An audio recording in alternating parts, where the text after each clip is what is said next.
Aire foi sequestrada por um lunático que a manteve em seu cativeiro durante 6 meses, fazendo coisas inimagináveis com ela. Nesse meio tempo, ela tentou de tudo para conseguir a sua liberdade, fazendo coisas que ela jamais pensou que seria capaz. E quando a sua maré de azar acabou, ela simplesmente o mutilou e o transformou em seu pet para se vingar de tudo que ela passou. 3 anos tinham se passado desde os eventos macabros que aconteceram na casa de Hirokazu, que agora vivia com Aire dentro da realidade que ela conseguiu trazer de volta depois que ela foi obrigada a arrancar os braços e pernas dele.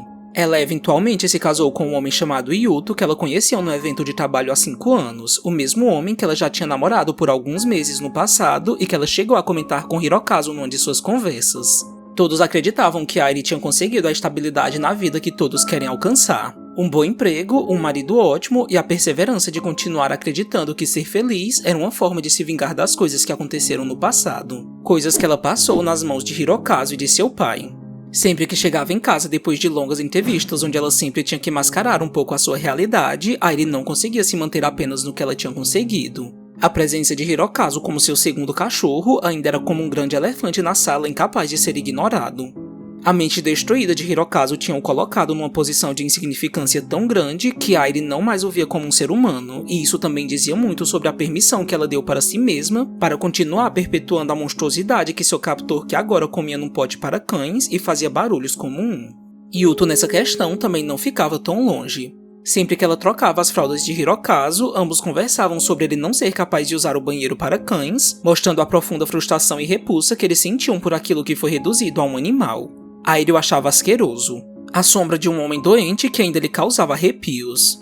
Por mais que os anos tivessem passado trazendo a aparente felicidade, Aire ainda era bombardeada diariamente por pesadelos que a levavam aos dias obscuros que ela passou na casa de Hirokazu. Ela sabia que o pouco de proximidade que rolou entre eles foi somente por ela ter sido levada à loucura dentro do contexto onde ela precisava sorrir para não chorar. E agora que não precisava mais chorar, ela era constantemente arrastada para a insanidade do passado, quando Hirokazu em seu quarto tinha suas crises mentais. O fato dele estar logo ao lado transformava qualquer tentativa de seguir em frente em fracasso. E para mantê-lo vivo, porque ele costumava bater sua cabeça com força na parede, ela precisava dopá-lo, mas todas as noites eles podiam ouvi-lo gritar. Hirokazu tinha arrastado seu inferno pessoal para a vida daquele recém-casal, e Aire, por ter uma ligação com ele, era a que mais se sentia perdida. Ela precisava limpá-lo diariamente, e fazer isso a fazia se sentir enojada por tudo que ele fez com as pessoas e, claro, pelo que também fez com ela. Aire só não desabou no último ano porque Yuto sempre estava ali para lhe dar apoio. Ele tinha prometido que a protegeria de tudo e que ela jamais sofreria como antes. Cabia somente a ela continuar acreditando que a vingança era ser feliz, mas isso era bem difícil. A vida fora de sua casa continuava seguindo os padrões necessários da mentira. Aire lançava livros e mais livros, mas nenhum deles contava a sua história de verdade. Ela era sempre pintada como uma heroína, mas a vida heróica que diziam que ela tinha acontecia fora das páginas. Depois que Aire brutalizou o corpo de Hirokazu, ela o levou até a sua casa e ficou pensando no que ela faria com ele. Entregá-lo à polícia era uma opção, mas ainda existia uma parte dela que possuía um vínculo muito forte com ele. Era óbvio que ele receberia a pena de morte e que ela não conseguiria mais trabalhar como modelo. E foi por isso que ela decidiu inventar uma mentira sobre o seu desaparecimento, colocando a culpa numa deterioração mental que a fez se isolar do mundo. Seu plano deu certo. A mídia usou seu desaparecimento para levantar dinheiro e ela conseguiu alavancar ainda mais a sua carreira porque todos os holofotes estavam virados para ela. Aire voltou para onde queria, mas ela ainda se sentia culpada porque ao escolher fazer isso, ela preferiu silenciar todas as vítimas de Hirokazu que não tinham ganhado justiça. Aire queria contar toda a verdade para Yuto, mas ela tinha receio do que ele pensaria. Yuto dizia não se importar porque ele tinha se tornado seu cúmplice, mas o problema é que ela estava carregando uma culpa que a cada dia só aumentava. Apesar de saber que ela escondia algo dele, ele nunca forçou a revelar seu segredo. Desde o início, antes mesmo deles terem um relacionamento, ele já percebia que ela escondia um tipo de dor de todo mundo. Aire nunca entrou em detalhes, mas uma vez quando eles saíram num encontro, ela lhe contou que tinha evitado sair sozinha com ele porque ela tinha medo de homens. Yuto, a partir disso, foi ainda mais paciente, até que Aire decidiu que ele parecia ser alguém diferente dos outros, mas ainda assim, mesmo nunca tendo cruzado os limites, existia um fator crucial. Quando tentavam ter relações íntimas, ela voltava a ver o seu pai nele. Aire se sentiu envergonhada e culpada por não conseguir seguir em frente, mesmo ele sendo um homem pelo qual valia a pena tentar levar uma vida. Ela decidiu terminar com ele sem dar explicações e os dois só voltaram a se encontrar quando ela retornou do completo nada após alguns anos. Yuto ainda queria arranjar um jeito de apoiá-la porque ele nunca deixou de amá-la, mas ele percebeu que ela tinha mudado. Airi já não tinha tanto medo como antes, e isso de certo modo era um problema porque estava óbvio que ela não tinha superado seu trauma da melhor maneira possível. Quando eles começaram a sair após ela ter voltado, ela não deixava que ele nem ninguém visitasse a sua casa. Airi também justificava sua ausência dizendo que ela estava menstruada, mas Yuto sabia que tinha algo de errado porque isso era recorrente. Certo dia, quando foi tentar visitá-la, ele acabou ouvindo ela gritar, mas o que lhe deixou preocupado foi o fato de que ele ouviu outra voz dentro do apartamento fazendo barulhos incompreensíveis. Yuto nunca tinha passado dos limites, mas por temer que algo perigoso estivesse acontecendo, ele abriu a porta da casa dela usando a senha que ele viu sem querer num dos encontros que eles tiveram. Assim que a porta se abriu, Yuto foi abraçado por um fedor intenso de fezes. Mas o choque só veio quando ele colocou os olhos naquela pessoa mutilada ao lado de Airi que estava agindo como um cão. Yuto saiu correndo sem dizer nada, o que era bastante compreensível. Sozinho, ele ficou em conflito pensando no que tinha visto. A pessoa ao lado de Airi era claramente um ser humano, mas estava sendo tratado como uma coisa. Como ainda queria entender o que tinha acontecido com ela, ele voltou até a casa de Airi e eles puderam conversar calmamente. Airi não entrou em detalhes, mas explicou que ela estava imersa naquele crime por não ter conseguido deixá-lo para trás. Ela falou superficialmente sobre os abusos e Yuto disse que Hirokazu tinha feito uma lavagem cerebral nela para que ela não conseguisse se livrar dele. Ele não sabia se avisava as autoridades porque isso viraria a vida dela ainda mais de cabeça para baixo. Airi se viu num beco sem saída ao pensar no que aconteceria depois que ele contasse, e num surto, ela pegou uma faca para acabar com a vida de Hirokazu ali mesmo. Mas Yuto a impediu, e na tensão de não saber como amenizar a sua dor, ele pediu que ela se casasse com ele para eles dividirem esse fardo, sendo esse o início de tudo. A presença de Hirokazu não incomodava apenas Airi, mas todo o entorno da vida dos dois. Certo dia, por exemplo, quando Komaki, a amiga de infância de Airi, foi visitá-los, Yuto teve que nocautear Hirokazu porque ele estava fazendo barulho e era arriscado demais envolver outras pessoas. A vida era mais difícil por conta desse inconveniente, mas Yuto estava disposto a seguir em frente por sua esposa. Quando eles completaram um ano de casados, eles saíram numa viagem para comemorar e também para espairecer, mas Airi ainda continuava presa em sua mente. O cheiro da maresia até podia ser o toque da realidade de que eles estavam longe de casa, mas o fedor do lixo ainda continuava impregnado em seu nariz. Airi queria amar Yuto com todas as suas forças. Queria que ele tivesse sido seu primeiro amor, mas ela acabou se apaixonando por um serial killer e ela sabia que isso não era normal. As coisas começaram a complicar quando ele passou a querer que ela se mostrasse mais interessada em sua própria família porque ela nunca falava nada sobre eles. Ele sugeriu que ela mandasse fotos da viagem para sua mãe, mas ela desconversou como sempre fazia. Os dois aproveitaram a viagem da forma que dava, mas mesmo sabendo que ele não ia machucá-la como Hirokazu fez, ela sempre pedia desculpas quando não conseguia ir até o final quando eles tinham seus momentos íntimos. Parte dela ainda se forçava a continuar mesmo não querendo, o que era um resquício dos abusos sofridos. Mas Yuto disse que o sexo não era a coisa mais importante no relacionamento deles. A viagem acabou e o trabalho em torno de Hirokazu continuou. Yuto não achava justo que existisse aquele obstáculo que sempre atrapalhava a paz deles, e apesar de desprezá-lo, ele passou a cuidar da limpeza de Hirokazu para não deixar tudo nas mãos dela. E foi exatamente na tomada dessa decisão que algo estranho aconteceu. Yuto pareceu ouvi-lo reclamar falando normalmente. Ele pensou que talvez estivesse ouvindo coisas e deixou isso de lado. A vida ao lado de Airi seguiu da mesma forma, mas ele deu um basta numa coisa. Ele pediu que ela parasse de pensar que ela era obrigada a ter relações com ele somente porque eles eram casados. Yuto não sabia nem da metade do que Hirokazu tinha feito com ela, mas essas evidências só lhe davam ainda mais raiva porque estava óbvio para ele que ela ainda continuava sendo controlada. Ele achava que aproximá-la de sua família era algo que a faria bem, mas sempre que Airi o pegava conversando com sua mãe, ela se enchia de um vazio absoluto porque seus pais estavam agindo como se eles não tivessem sido monstros em sua vida. Outro problema aconteceu quando, numa discussão sobre Hirokazu, Yuto duvidou do abuso que ele sofreu da própria mãe, dizendo que se ele realmente era uma vítima, ele deveria ter pedido ajuda. Airi ficou magoado ao ouvir isso porque mesmo que ele não soubesse, ele basicamente também estava falando sobre ela. Ela se lembrou de quando Hirokazu lhe contou que ele tentou pedir ajuda de um tio que eventualmente também abusou dele. Seu tio disse para ele não contar nada para a mãe dele, o que era algo bem trágico porque ele tinha voltado à estaca zero e conseguido o mesmo que recebia em casa de alguém que ele pensava que seria a sua salvação. Aira explicou que Hirokazu se sentiu traído e com medo de confiar em qualquer pessoa, mas Yuto não achou isso o suficiente porque Hirokazu não era bem alguém que merecesse confiança. Ele tinha matado muitas pessoas e podia ter mentido para ela sobre o seu passado para ganhar a sua simpatia. Aira insistiu que ele estava falando a verdade e Yuto perguntou como ela podia garantir isso. Se ela dissesse sobre si mesma, ele entenderia de onde ela estava tirando tanta certeza. Mas como ela preferiu manter a sua vida parcialmente no escuro, ele comentou algo que a machucou ainda mais e que a fez continuar em silêncio, que imaginar uma família como a dele lhe dava nojo. Um tempo depois, Yuto a levou para visitar a sua família no ano novo. Todos foram extremamente amigáveis com ela e Airi descobriu que quando o pai dele morreu, foi ele quem assumiu o cuidado de sua mãe e de seus irmãos. A casa era cheia de vida, muito diferente do que tinha sido a sua. Ela estava feliz por saber que seu marido tinha crescido numa família saudável e com inveja por não ter tido a mesma sorte. Aquela era uma casa onde Airi gostaria de ter morado. Antes de irem embora, Yuto a levou até um lugar que ele costumava ir com os outros. Eles conversaram mais um pouco sobre como foi crescer cuidando de um pai doente e, em determinado momento, Yuto tocou novamente no assunto sobre a família da qual ela nunca falava.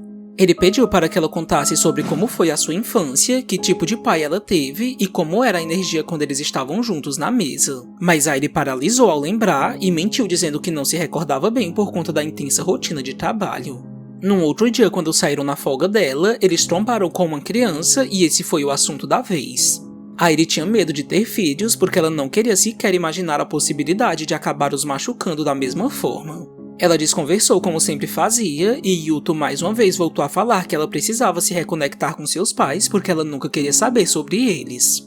Yuto achava que Airi tinha um dever de retribuir o amor que ele pensava que ela tinha recebido porque depois que eles morressem já seria tarde para isso. Antes de se casarem, eles tiveram um jantar com os pais de Airi porque Yuto precisava conhecê-los. Airi ouviu seu pai contar mentiras sobre a sua infância ao lado de sua mãe aparentemente amorosa que não parava de sorrir das histórias afundadas na mentira. Ela não conseguiu esconder o seu nervosismo de estar na frente deles e Yuto inclusive comentou que ela estava mais nervosa do que ele. Airi voltou a si quando Yuto chamou por ela porque ele estava na linha naquele exato instante falando com a mãe dela, o que a jogou novamente para dentro da confusão que era a sua mente.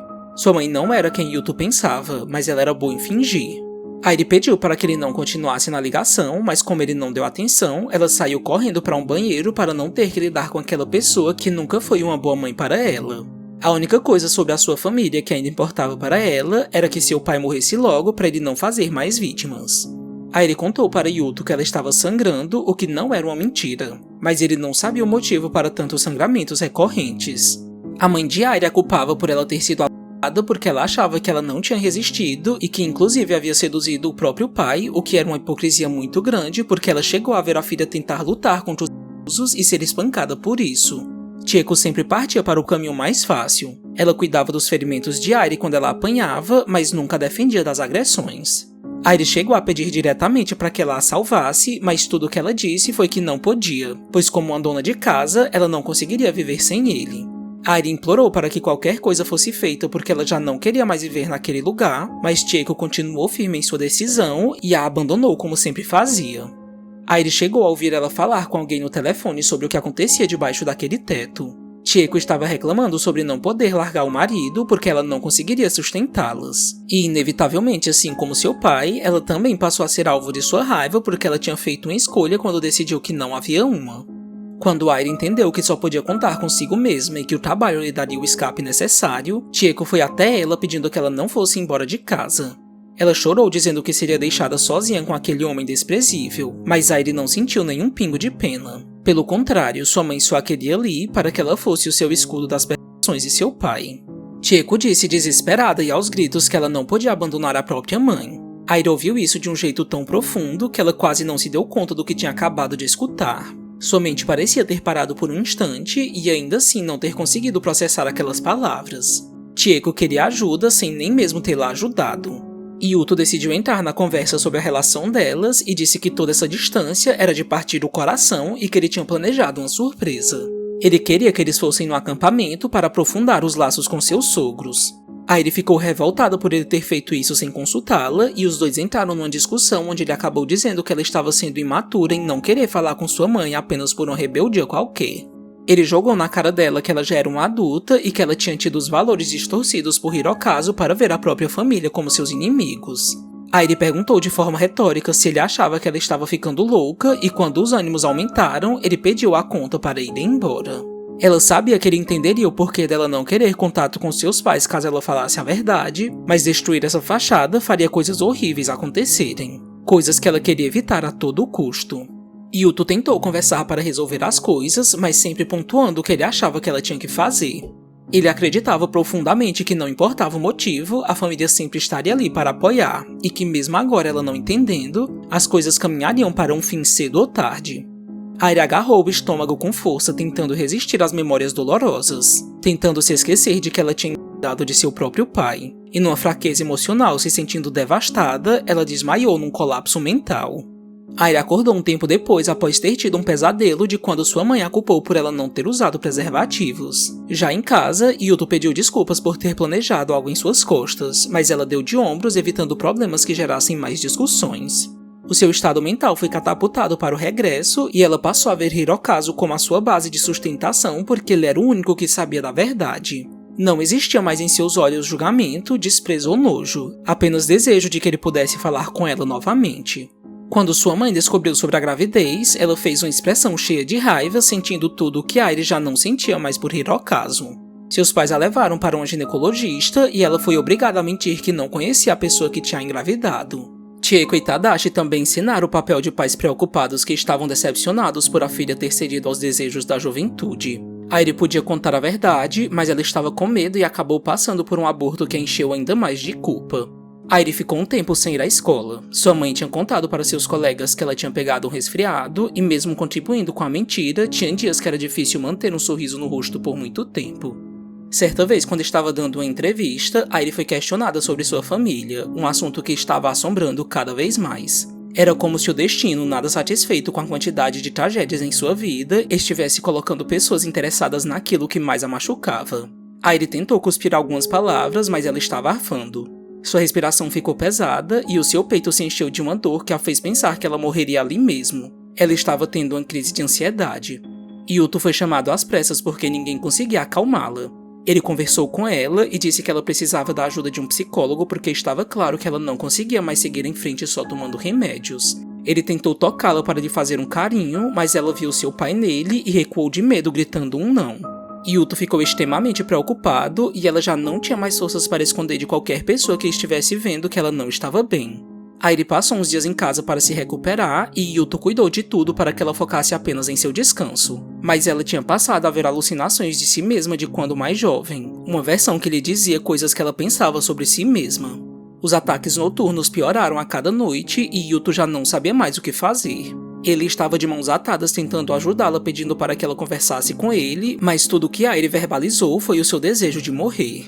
Yuto disse firme que ela não podia se deixar levar por esse pensamento porque eles iam conseguir superar isso juntos. Essa afirmação, no entanto, não se sustentou por tanto tempo, pois até ele começou a se cansar. Airi chorava copiosamente por ter se lembrado de seu filho que ela tinha enterrado dentro de sua mente e que tinha sido trazido à tona por tantos questionamentos externos. Ele tentou conversar com ela, mas a voz em sua cabeça a fez surtar e gritar para o nada. Ela estava cansada, ele também. Airi foi até a cela de Hirokazu ainda chorando e implorou para que ele voltasse para ela porque mesmo tendo sofrido enquanto estava com ele na sua casa, ela teve alguns lapsos de bons momentos por eles terem compartilhado as mesmas dores. E para sua surpresa, ele falou com ela depois de meses. Airi perguntou se ele estava fingindo que era um cão durante todo esse tempo, mas ele respondeu que não, que na maior parte o seu consciente ficou adormecido. Ela contou tudo para Yuto, que disse que ele estava claramente mentindo, e Hirokazu disse que seu eu sempre despertaria quando ela estivesse precisando de sua ajuda. E a partir desse dia, ela voltou a depender cada vez mais dele e a se distanciar de Yuto. Airi contou para Hirokazu que ela pensava que sua vingança em ser feliz taparia o buraco que a engolia, mas ela percebeu da pior forma que ela ainda estava presa a seus pais e a tudo o que tinha acontecido em torno deles. E sem que ela notasse, ele passou a manipulá-la o colocando novamente como seu único caminho. Ela contou que Yuto tinha dito para ela começar a fazer terapia, mas ele disse que especialista algum a entenderia. Hirokazu perguntou o que ela achava de seu marido, e quando ela respondeu que ele era uma boa pessoa, ele disse que ela não devia confiar nesse detalhe porque do lado de fora qualquer um poderia dizer isso sobre os pais dela. Hirokazu pediu que ela não confiasse nele para não sair ainda mais magoada e que ela não aceitasse a sugestão de ir ao psicólogo. Ele disse que ela tinha que acreditar somente em sua palavra e ela se sentiu completamente perdida. E por mais que Airi tivesse regredido, Yuto percebeu que ela tinha melhorado e que suas crises tinham cessado. Mas ele não estava feliz por a solução ter sido aquele homem que até pouco tempo eles estavam tratando ainda que de maneira distorcida como se fosse um cachorro. Os cuidados referentes a Hirokazu tinham mudado. Yuto não queria que Airi continuasse dando banhos nele porque agora ele era o mesmo de antes.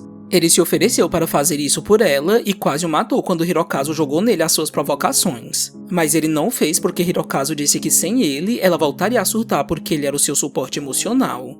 Airi e Yuto até tentaram levar as coisas adiante, mas estava sendo difícil para ele aceitar como o relacionamento deles estava. Ele perguntou para Airi o que Hirokazu era para ela, porque se ela era o seu marido, parecia que Hirokazu era o seu namorado.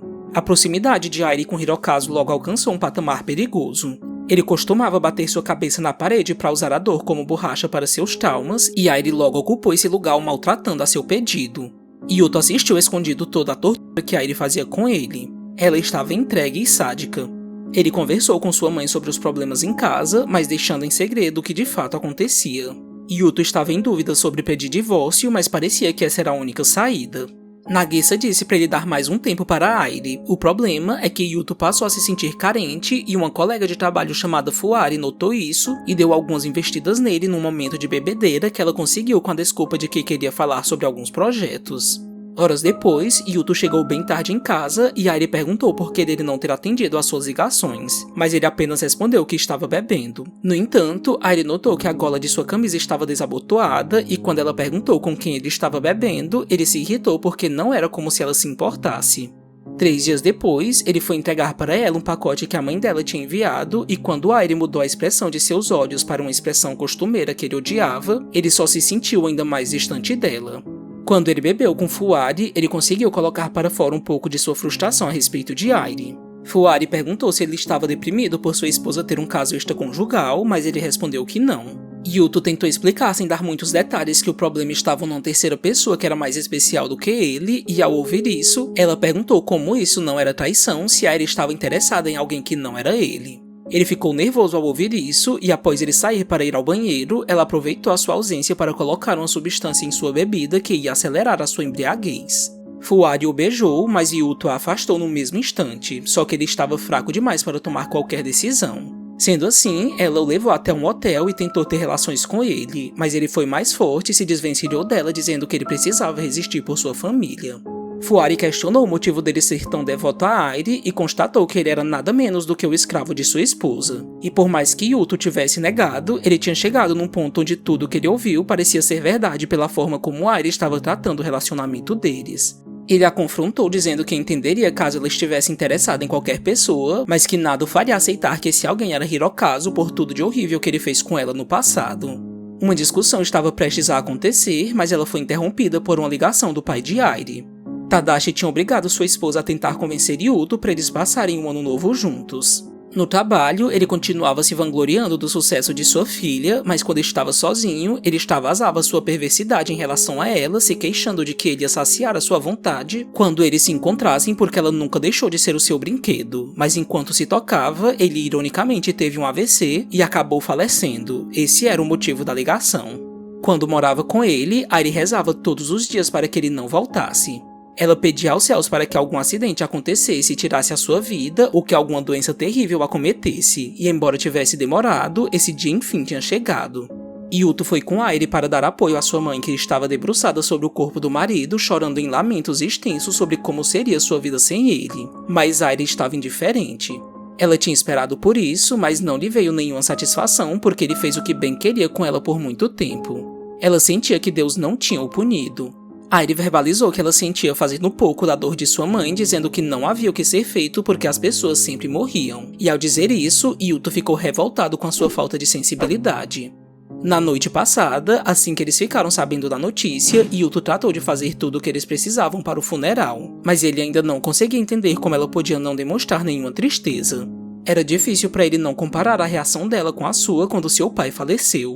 Airi entregou para Hirokazu um dispositivo para que ele pudesse se comunicar com ela sempre que ele precisasse, porque ela ia ficar uns dias longe. Como a mente dele sempre estava indo e vindo, ele perguntou o que tinha acontecido e ela contou mais uma vez sobre a morte de seu pai. E foi nesse momento que Yuta entrou no quarto para pegar umas roupas que ele ouviu dizer que ela estava muito feliz por ele ter morrido. Ele ficou revoltado com isso e pela primeira vez ele a bofeteou no rosto e perguntou indignado como ela podia estar falando aquilo sobre o seu próprio pai. Hirokazu tentou defendê-la, mas Yuta avançou nele e disse que ele tinha destruído a mente de Airi para ela estar daquele jeito. Na manhã seguinte, quando eles partiram, Yuto pediu desculpas por ter batido nela e disse que eles precisavam conversar sobre o futuro deles juntos quando eles voltassem para casa. Airi ficou diante de seu antigo lar e Yuto viu seu olhar de desprezo como se ela estivesse encarando os portões do inferno, onde ela ficou por uns instantes criando coragem para dar alguns passos. Lá dentro, sua mãe disse que ela tinha limpado seu antigo quarto e que eles podiam usá-los enquanto estivessem ali. Mas ela foi direta e disse que dormiria num hotel. Chieko disse que ela precisava parar de rebeldia e Yuto pediu desculpas pelo comportamento dela. Ele pensou consigo mesmo que ela tinha ótimos pais e encarou um porta-retratos de Airi mais nova com uma expressão retraída e desconfortável. Enquanto isso, Airi tinha começado a ter uma crise terrível ao se lembrar de tudo que lhe aconteceu em seu quarto e nos ambientes em volta dele. Ela saiu correndo sem conseguir respirar e instintivamente foi até o banheiro para vomitar porque seu corpo tinha se lembrado da época em que os enjoos da gravidez tinham lhe atacado. Ela ligou desesperada para Hirokazu e conseguiu se acalmar ao vê-lo, mas Yuto e sua mãe bateram na porta perguntando o que tinha acontecido. Airi saiu mudando de assunto, mas ainda chorando. Chieko tentou fazer um carinho nela, mas Airi repeliu a mão dela com violência, pedindo para que ela não a tocasse, e Yuto teve que intervir dizendo que ela estava passando dos limites. Airi se encolheu de medo pensando que seria agredida, mas Yuto comentou triste que ele não ia fazer isso com ela. Durante a cerimônia de despedida, a ansiedade dela voltou a atacar quando ela parou para pensar na possibilidade de todos ali saberem o que tinha acontecido com ela, até porque sua mãe havia ligado para sua avó para contar tudo. Airi se sentiu despida e Yuto ficou assustado com a reação dela porque estava cada vez mais evidente que algo de errado estava acontecendo. Ao voltarem para a casa de Chieko, Yuto foi convencido a passar a noite ali, mas Airi não voltou atrás quanto a ficar num hotel. Sozinho, Yuto refletiu sobre o que poderia ter acontecido e ele se lembrou que na última discussão, quando ele culpou Hirokazu pelo estado de Airi, Hirokazu tinha sido um pouco sugestivo sobre o motivo dela ser tão dependente dele. As peças estavam se encaixando, mas ele não queria acreditar nelas. Ele conversou um pouco com Chieko antes de se recolher para o quarto de Airi e ele notou que a mãe dela falava sobre ela de uma forma diferente, como se Airi sempre tivesse sido um estorvo, mas é claro que ela fez isso com alguns floreios. As horas passaram e o sono não veio. Yuto estava sendo atormentado com a possibilidade terrível do que poderia ter acontecido com Airi. Não que ele não quisesse acreditar, ele só estava vendo que caso suas suspeitas fossem verdade, o comportamento de Airi ao longo dos meses fazia todo o sentido. Yuto repetiu em sua mente mensagens positivas sobre Airi ter crescido numa família feliz que não abusou dela. O mantra até fez sentido quando, ao mexer nas fotos antigas guardadas numa caixa, ele a viu sorrindo como qualquer colegial, mas tudo se transformou num pesadelo. Ou melhor, na realidade que ele não queria encarar quando ele achou fotos do corpo de Airi, que claramente diziam que elas não tinham sido tiradas com consentimento.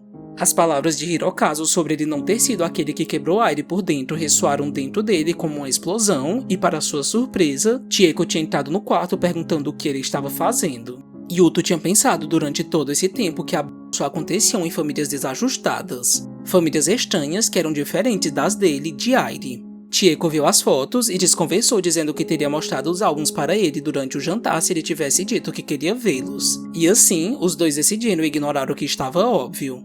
Na manhã seguinte, quando Airi voltou para a casa de sua mãe, Yuto ficou desconfortável pelo que tinha descoberto. Ele tentou tocar no assunto, mas Chieko fugiu dele. Agora não era só Airi quem tinha conhecido o quanto ela era escorregadia para evitar falar de coisas de extrema importância. Yuto foi tomado por todos os momentos em que Airi deu sinais claros de que seu pai tinha feito coisas horríveis com ela. Ele ficou mal por ter ficado omisso e principalmente porque a imagem que ele tinha do pai de Airi era completamente diferente de quem ele realmente era. Tadashi inclusive tinha chorado no casamento deles, no casamento da filha que ele tanto abusou. A única coisa que não fazia sentido era que a mãe de Airi escolheu não ajudá-la. Famílias ajudavam quando algo ruim acontecia. Esse era o seu caso, mas não de Airi e de muitas outras pessoas. Airi teve mais uma crise enquanto comia, e dessa vez Yuto não viu isso como exagero. Fazia todo sentido ela reagir dessa maneira. Chieko fez pouco caso do que ela estava sentindo e Yuto fixou em sua mente de uma vez que ela nunca foi uma mãe que se preocupava minimamente com a filha. Tudo aquilo era apenas fingimento. Durante o último dia da cerimônia fúnebre, Airi e sua mãe conversaram no banheiro e Chieko comentou amarga que Airi estava livre porque ela escolheu fugir e que mesmo ela tendo se deitado com seu pai, as coisas agora podiam ser diferentes. Ela achava que agora estava tudo bem ela ir visitá-la porque Tadashi já não estaria mais ali para assombrá-la. É claro que Airi achou isso um absurdo. Sua mãe queria fazer dela o seu projeto, falando coisas sobre ela se mudar para a vizinhança porque ela queria ter seus netos por perto. Mas esse assunto causava pânico em Airi porque ter filhos não estava em seus planos de forma alguma. Ela perguntou como ela podia seguir em frente daquela forma, mas sua mãe rebateu que ela estava sendo um problema para todos por viver o tempo inteiro no passado. Chieko achava que bastava apenas que Airi agisse normalmente, mas Airi estava com o rio prestes a transbordar de tanta mágoa e ressentimento que ela tinha por sua mãe. Chieko rebateu agressiva que ela não fez nada com ela e Airi paralisou porque ela de fato era tão podre quanto o seu pai. Nas despedidas finais, ela ainda teve a audácia de dizer para todos que Tadashi tinha sido um ótimo marido, bem como um pai amoroso. Airi e Yuto tiveram que ouvir sobre o caráter ímpar dele e em como eles tinham que trabalhar juntos a partir daquele dia para serem o pilar um do outro, porque era isso que significava ser uma família.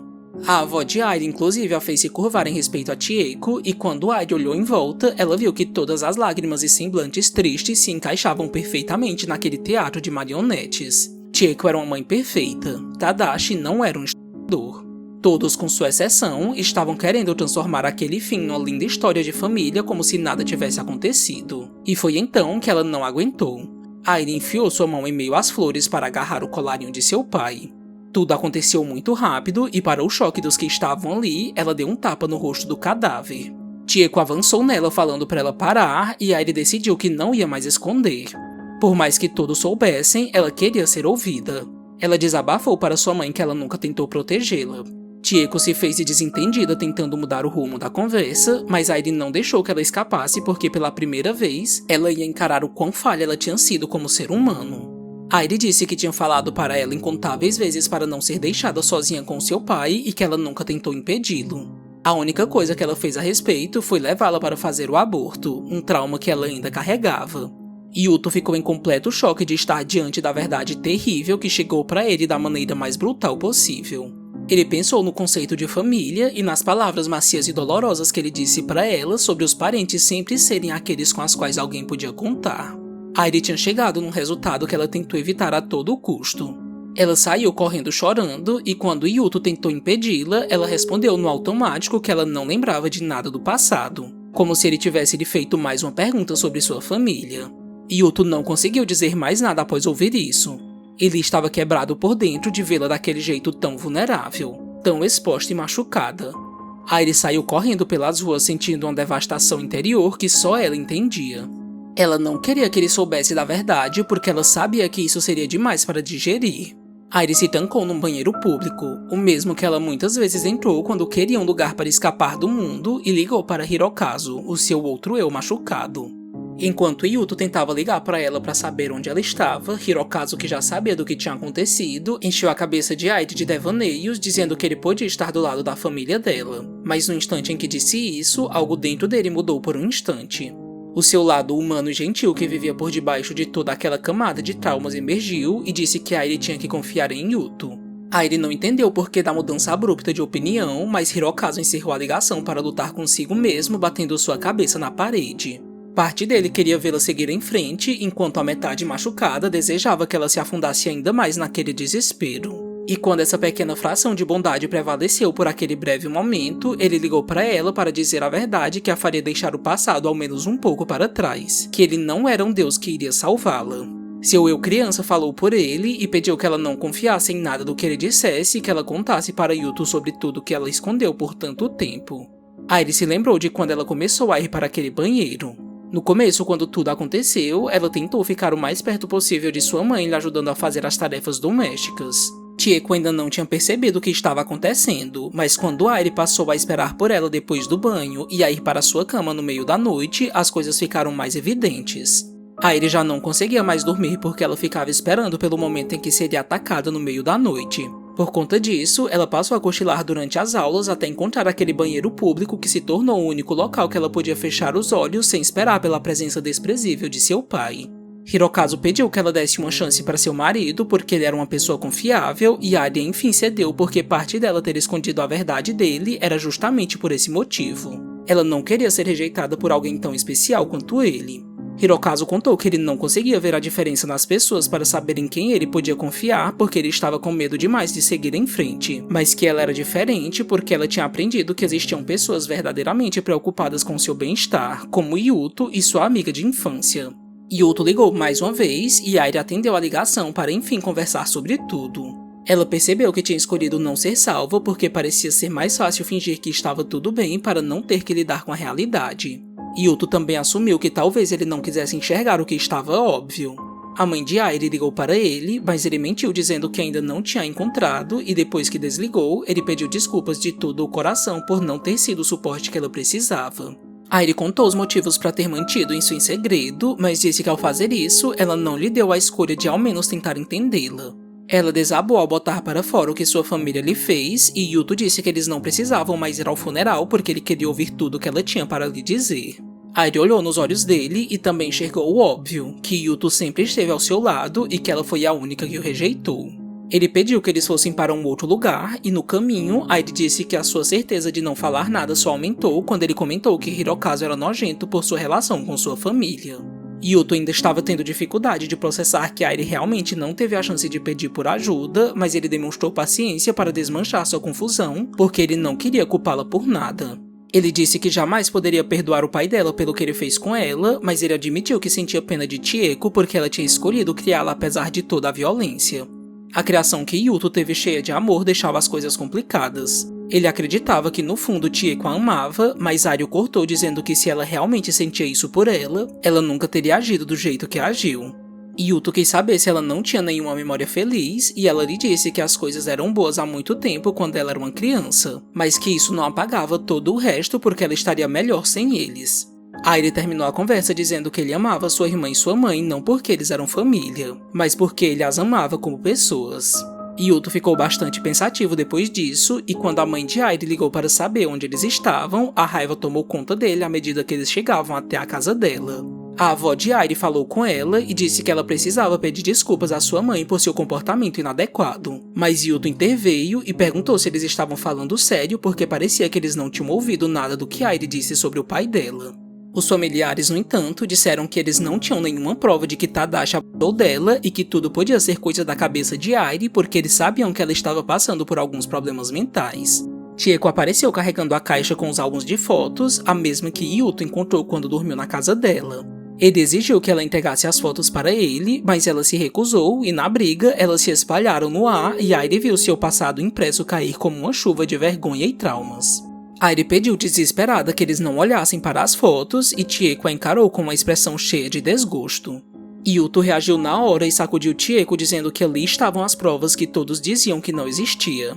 Ele perguntou o que eles fariam quanto a isso, mas antes de qualquer resposta, ele viu que toda a família tinha se juntado para jogar tudo no lixo. Yuto perguntou indignado como ela podia fazer isso com seu próprio sangue, mas ela incrivelmente continuava dizendo que seu marido era inocente, mesmo com a verdade estampada na cara de todos. Yuto defendeu Airi e disse que ele tinha planejado o acampamento com eles porque ele queria que eles fossem o suporte dela, mas a ida até ali lhe mostrou que eles eram exatamente um veneno para sua esposa, e com lágrimas nos olhos, ele declarou que a protegeria. Chieko os expulsou de sua casa, mas não deu as fotos para eles. Airi quis ir embora o mais rápido possível, só que Yuto não queria deixar as coisas daquele jeito, porque se eles destruíssem as evidências, eles seguiriam suas vidas como se eles não tivessem feito nada. Airi resistiu tanto que pôde para continuar fugindo dos conflitos, mas Yuto a fez encarar que o melhor seria dar um encerramento nesse assunto ali mesmo. E ela concordou que não queria fingir que nada estava acontecendo para não terminar como sua mãe. Depois disso, eles combinaram um plano e Yuto voltou à casa de Chieko para conversar mesmo sobre a ameaça de chamarem a polícia para ele. Enquanto isso, Airi tinha entrado escondida na casa para procurar pelas fotos, mas ela não as achou em canto algum. Ela acessou o antigo computador de seu pai, mas tudo tinha sido apagado. Yuto tentou ao máximo enrolar os familiares de Airi querendo conversar sobre a discussão de mais cedo, mas Chieko teve a audácia de dizer que não sabia do que ele estava falando e eles acabaram descobrindo sobre o que ele tinha combinado com Airi. Ela gritou para que Airi saísse do quarto e Airi do outro lado disse para Yuto que ela não tinha encontrado as fotos, mas ele a instruiu sobre como ela podia recuperar os arquivos deletados.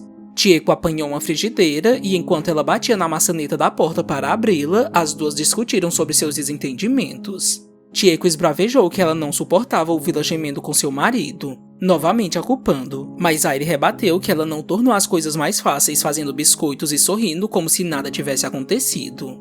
Airi conseguiu recuperar os arquivos a tempo e quando sua mãe arrombou a porta, ela disse chorando que ela não teve outra escolha.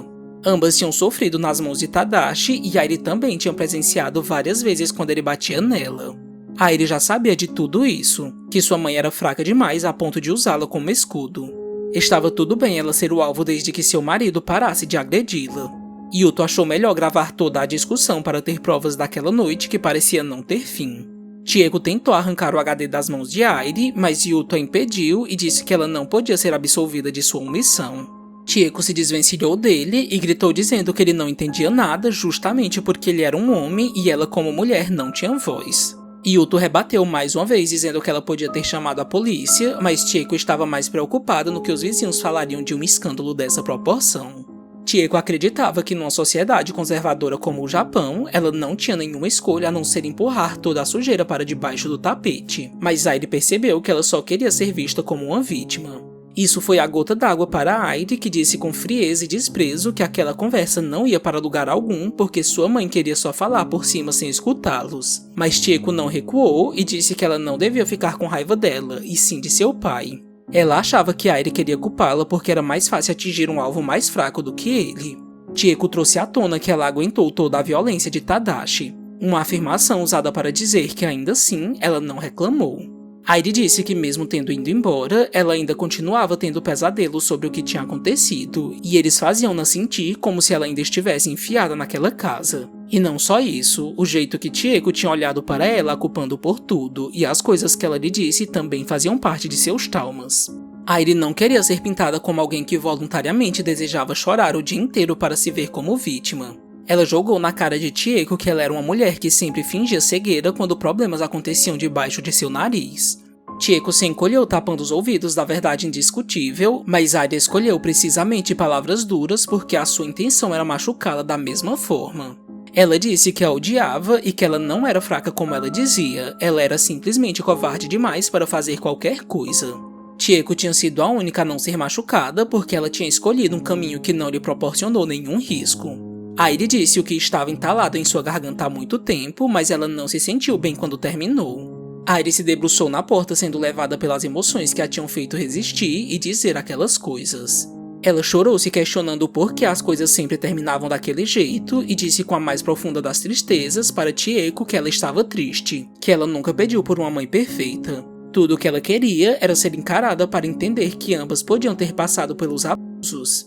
Yuto levou Airi embora e no caminho já dentro do avião, ela perguntou que ele queria conversar a respeito deles. Mas ele pediu que ela se esquecesse disso e desejou que eles pudessem começar as coisas do zero. Airi o agradeceu e ambos encostaram suas cabeças no único suporte que eles sabiam que sempre teriam, um ao outro. Quando voltaram para casa, Airi contou tudo para Hirokazu, que já tinha voltado para sua personalidade ferida, que não queria que ela tivesse dito a verdade para Yuto. Mas Airi disse que as coisas tinham que ter acontecido dessa forma para ela seguir em frente e que foi ele quem inclusive lhe deu o empurrão que ela precisava.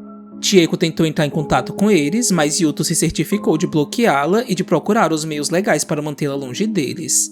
Airi se sentiu protegida e pediu um grande favor a ele, que ele a acompanhasse em algumas sessões de terapia. Os dois procuraram uma especialista que ajudava adultos que tinham traumas de infância e quando Airi se viu de frente para sua psicóloga, ela disse que não sabia por onde começar. Mas ela foi instruída a falar primeiramente assuntos que a deixassem confortável. Airi tentou, mas ela acabou tendo uma crise de ansiedade ali mesmo. Sua psicóloga a ajudou a se acalmar pedindo que ela listasse 5 objetos ao seu redor e em seguida o nome de 5 tipos de raças de cachorro. E sem nem mesmo perceber, sua respiração voltou ao normal e ela pôde seguir em frente. O dia tinha sido difícil, mas não como antes. Falar sobre seus problemas com alguém que não a julgaria trouxe uma leveza que há muito o coração dela não sentia. E à noite, quando foi dormir, Airi não se viu atacada por pesadelos ou pensamentos destrutivos. Seu quarto estava imerso apenas em risos porque em casa ela tinha Yuto ao seu lado. Nos dias seguintes, ela se mostrou mais forte e determinada. Airi contou para sua psicóloga suas expectativas para o futuro, dizendo que ela gostaria de alcançar uma versão perfeita de si mesma. Mas ela perguntou para Airi se isso era realmente necessário. Airi achava que ela não podia dar trabalho para seu marido porque ela ouviu muito de sua mãe que ela tinha que evitar criar problemas. Mas com Yuto era diferente. Ele ficava feliz quando ela se abria emocionalmente, independentemente do que ela fosse lhe falar. Airi tinha fixado em sua mente que ela não podia ser fraca, mas quando sua psicóloga perguntou quem tinha dito isso pra ela no passado, ela percebeu que tinha sido ela mesma quem se encheu de regras que só a machucavam, e aos poucos ela foi fazendo as pazes com seu interior. Yuto também fez a sua parte para tentar entender ainda mais os sentimentos de Airi. Eles conversavam sobre o que tinha acontecido de uma maneira mais leve, e assim, ambos conseguiam mostrar seus pontos sem desencadear qualquer desconforto capaz de silenciar suas vozes. Yuto disse que por mais que ele não entendesse a fundo como ela se sentia por ter crescido num ambiente que era o completo oposto do dela, ele deixou claro que ela podia ficar presa a uma família que não necessariamente carregava o mesmo sangue que ela.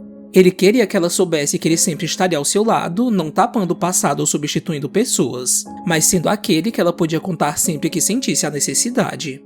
Hirokazu estava percebendo que Airi estava cada vez mais se distanciando da dependência que ela colocava em cima dele. Ele tentou novamente dizer que Yuto não a entendia, mas Airi disse que ele ao menos estava tentando. E assim, Hirokazu viu que as feridas de Airi estavam de fato se curando. Yuto também conversou com ele, dizendo que ele sabia de tudo.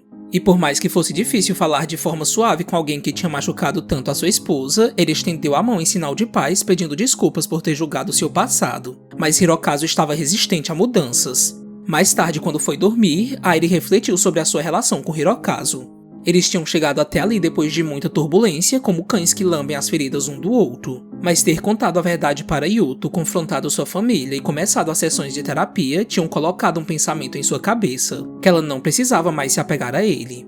No dia seguinte, Yuto chamou sua mãe para conversar sobre o que tinha acontecido durante o funeral do pai de Airi. Ele queria que ela soubesse que eles tinham cortado os vínculos com eles, mas a conversa não foi tão fácil porque Nagisa achava difícil que eles tivessem feito as coisas que Airi tinha contado. Airi chorou na frente dela, mas com a ajuda de Yuto, ela voltou a si e ele mostrou toda a seriedade dos eventos, explicando as coisas como de fato elas tinham sido. Nagisa pediu desculpas pelo inconveniente e mostrou a Airi que ela podia contar com ela para qualquer coisa porque a família que ela conheceu quando foi até a sua casa era a família que ela tinha recebido de braços abertos para todo o sempre. Ela disse que Chieko não era uma mãe de verdade e que a partir daquele dia, caso quisesse, Airi podia vê-la como sua mãe. Sua casa sempre estaria aberta, bem como seu coração.